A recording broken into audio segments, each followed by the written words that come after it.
வணக்கம். தினமலர்.com மாலை 4 மணி செய்திகள். முக்கிய நிகழ்வுகள்.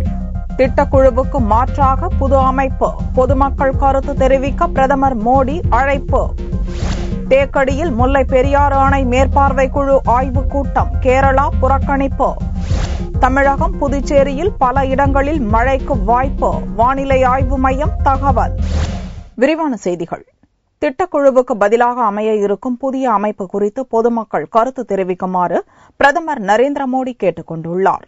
ஆகஸ்ட் 15ஆம் தேதி சுதந்திர தின உரையாற்றிய பிரதமர் மோடி திட்டக்குழுவை கலைத்துவிட்டு 21ஆம் நூற்றாண்டின் எதிர்பார்ப்புகளை பூர்த்தி செய்யும் வகையிலான புதிய அமைப்பு உருவாக்கப்படும் என்று அறிவித்திருந்தார். இந்த அமைப்பு எப்படி இருக்க வேண்டும் என்பது குறித்து அனைத்து தரப்பினரும் கருத்து தெரிவிக்குமாறு டுவிட்டர் மூலம் பிரதமர் மோடி கேட்டுக் கொண்டுள்ளார். இது தொடர்பாக www.mygov.nic.in என்ற இணையதளத்தின் மூலமாகவும் பொதுமக்கள் கருத்து தெரிவிக்கலாம் என்று பிரதமர் மோடி அழைப்பு விடுத்துள்ளார். அத்துடன் இந்த அமைப்புக்கு எப்படி பெயர் வைக்கலாம், எந்த மாதிரியிலான இலச்சினை அமைக்கலாம் என்பது குறித்தும் கருத்துக்களை பகிர்ந்து கொள்ளுமாறு மோடி கேட்டுக் கொண்டுள்ளார். தேக்கடியில் நடந்த முல்லை பெரியாறு அணை மேற்பார்வை குழு ஆய்வுக் கூட்டத்தை கேரள அரசு புறக்கணித்தது. உச்சநீதிமன்ற உத்தரவின்படி கடந்த ஜூலை மாதம் முல்லை பெரியாறு அணையின் நீர்மட்டம் 142 அடியாக உயர்த்தும் நடவடிக்கைகள் துவங்கப்பட்டன.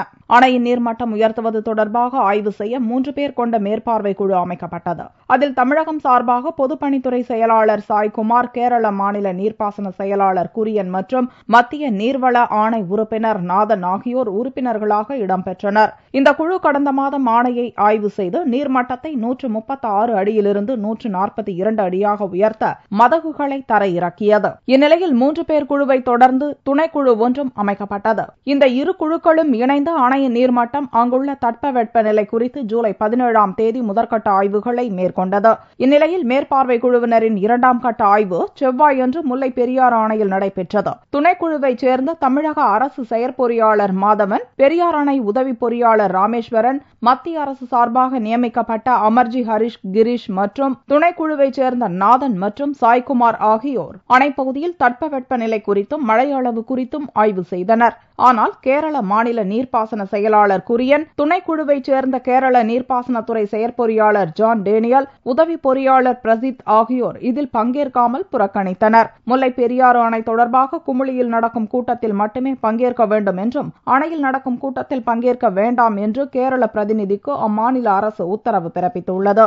இந்த உத்தரவுப்படியே கேரள அதிகாரிகள் மேற்பார்வை குழு ஆய்வில் கலந்து கொள்ளவில்லை என கூறப்படுகிறது. செவ்வாயன்று முல்லை பெரியாறு அணை மட்டுமின்றி மெயின் அணை மற்றும் பேபி அணையிலும் மேற்பார்வை குழுவினர் ஆய்வு செய்தனர். இதைத் தொடர்ந்து அதிகாரிகளின் ஆலோசனைக் கூட்டம் தேக்கடியில் உள்ள பொதுப்பணித்துறை அலுவலகத்தில் நடைபெற்றது.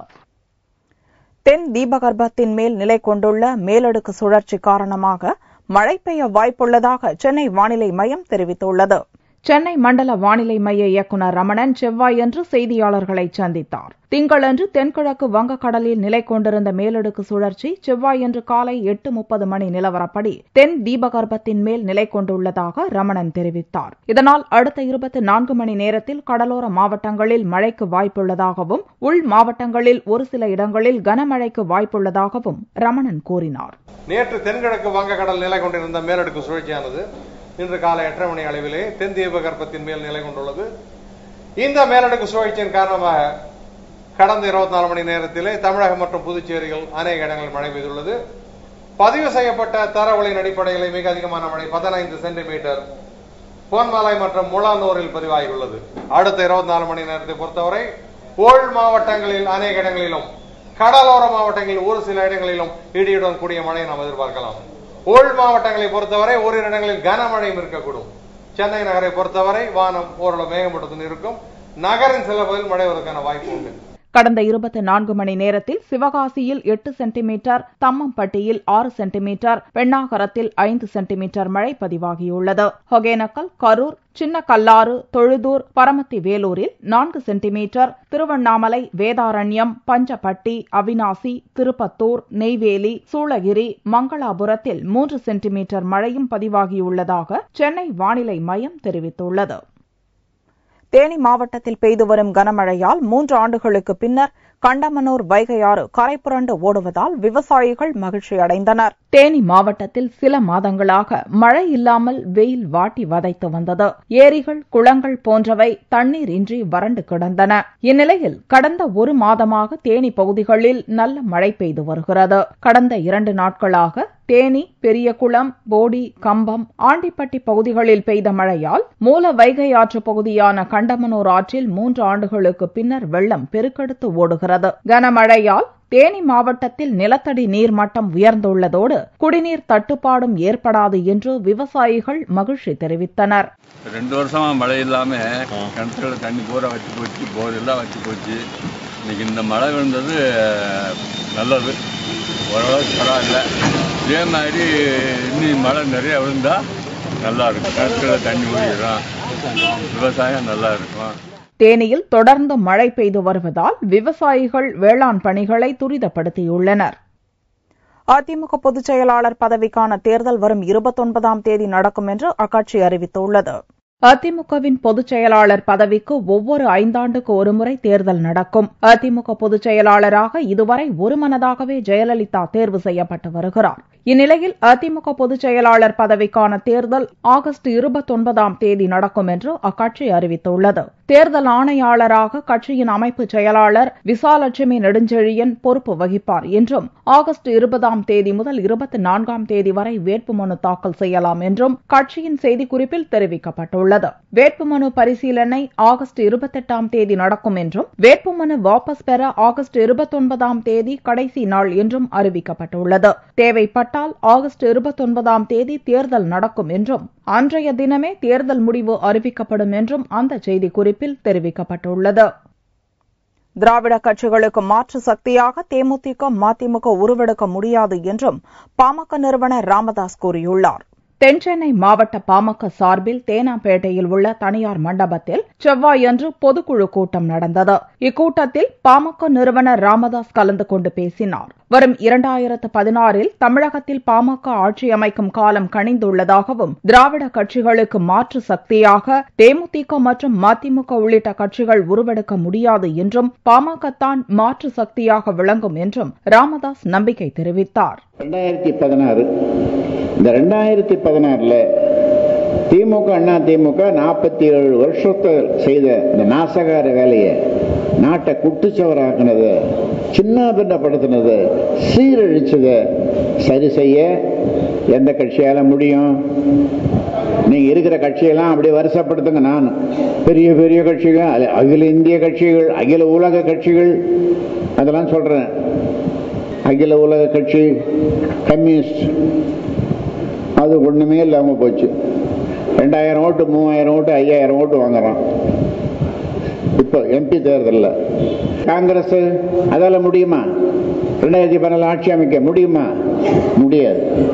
விஜயகாந்த் கட்சி அதால முடியுமா? முடியாது. அதெல்லாம் பார்த்தாச்சு. வைகோ முடியுமா? முடியாது. மற்ற கட்சிகள், இந்த சின்ன சின்ன கட்சிகள், சில்லற கட்சிகள் முடியுமா? முடியாது. அப்ப எந்த கட்சி இருக்குது? மீதி கட்சி இப்ப நான் சொல்லி வந்த கட்சியில பாட்டாளி மக்கள் கட்சி மட்டும். பாரதிய ஜனதாவுடனான கூட்டணி குறித்து ராமதாசிடம் நிருபர்கள் கேள்வி எழுப்பிய போது கட்சி பொதுக்குழு முடிவு செய்யும் என்றும் கூட்டணி குறித்து பாரதிய ஜனதா தான் முடிவெடுக்க வேண்டும் என்றும் ராமதாஸ் கூறினார்.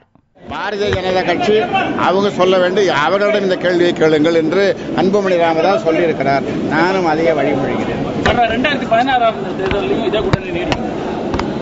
அது பற்றி எங்களுடைய பொதுக்குழு முடிவு செய்யும். இக்கூட்டத்தில் பாமக தலைவர் ஜி.கே. மணி உள்ளிட்ட நிர்வாகிகள் கலந்து கொண்டனர். இளைஞரணி தலைவரும் தருமபுரி எம்பியுமான அன்புமணி ராமதாஸ் பங்கேற்கவில்லை என்பது குறிப்பிடத்தக்கது. பாகிஸ்தானுடனான பேச்சுவார்த்தையை மத்திய அரசு ரத்து செய்திருக்கக்கூடாது என்று காங்கிரஸ் தலைவர் ஞானதேசிகன் தெரிவித்துள்ளார். தமிழக காங்கிரஸ் கட்சி தலைவர் ஞானதேசிகன் செவ்வாயன்று சத்தியமூர்த்தி பவனில் செய்தியாளர்களை சந்தித்தார். தமிழக மீனவர்கள் பிரச்சினையில் மத்திய பாரதிய ஜனதா அரசு ஒன்றும் செய்துவிடவில்லை என்று கூறிய ஞானதேசிகன் படகுகளை மீட்டுத்தர நடவடிக்கை எடுக்க வேண்டும் என்று வலியுறுத்தினார். RSS தலைவர் மோகன் பாகவத் இந்து நாடு என்று பேசியிருப்பது தொடர்பாக பிரதமர் மோடி விளக்கம் தர வேண்டும் என்று கேட்டுக்கொண்ட ஞானதேசிகன் பாகிஸ்தானுடனான பேச்சுவார்த்தையை ரத்து செய்திருக்க கூடாது என்றும் கூறினார். பாகிஸ்தானுடைய அதிபர் நவாஸ் ஷெரீப் அவர்கள் ஓரளவுக்கு பழைய தவறுகள் எல்லாம் நினைத்து பார்த்து திரும்பி இந்தியாவோடு ஒரு நல்லுறவு காண வேண்டும் என்று மனதளவில் இருந்தாலும் இல்லாவிட்டாலும் வெளிப்படையாக சொல்லியிருக்கிறார். அதை மேற்கொண்டு செயலாளர்களுடைய பேச்சுவார்த்தையில் கொண்டு சென்றிருக்கலாம். ஆனால் உடனடியாக இப்படி அவசர முடிவெடுத்த காரணத்தினால் மேலும் பேச்சுவார்த்தை பாகிஸ்தானோடு நடப்பதற்குள்ள வாய்ப்புகள் குறைகிறது. இது நல்லதல்ல என்பது எங்கள் கருத்து. முன்னதாக சத்தியமூர்த்தி பவனில் முன்னாள் காங்கிரஸ் தலைவர் மூப்பனாரின் பிறந்த நாளை கட்சியினர் கொண்டாடினர்.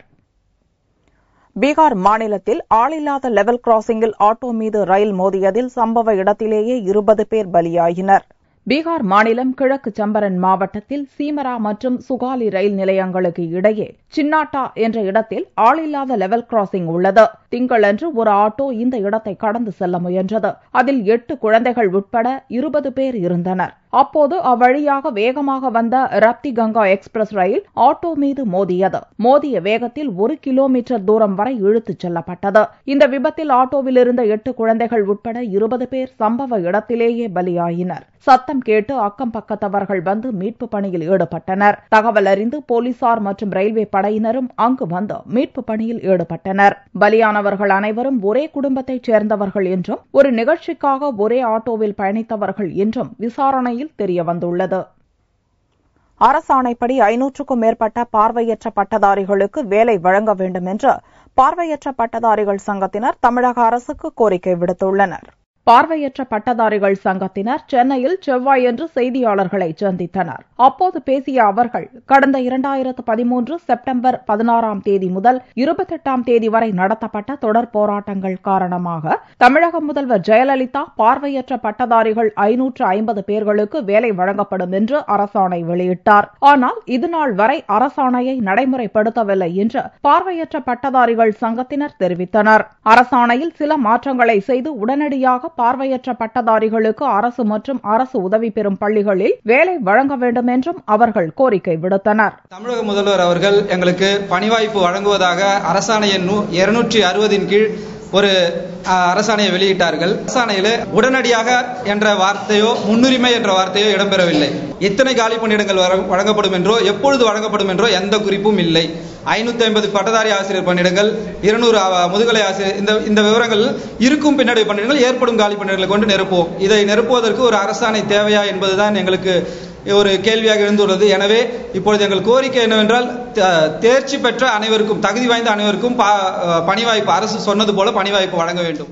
தமிழை முதன்மை பாடமாக கொண்டு மாற்றுத்திறனாளிகளுக்கான சிறப்பு ஆசிரியர் தகுதி தேர்வில் தேர்ச்சி பெற்றவர்களுக்கு பின்னடைவு பணியிடங்களை நிரப்ப வேண்டும் என்றும் இச்சங்கத்தினர் வலியுறுத்தினர்.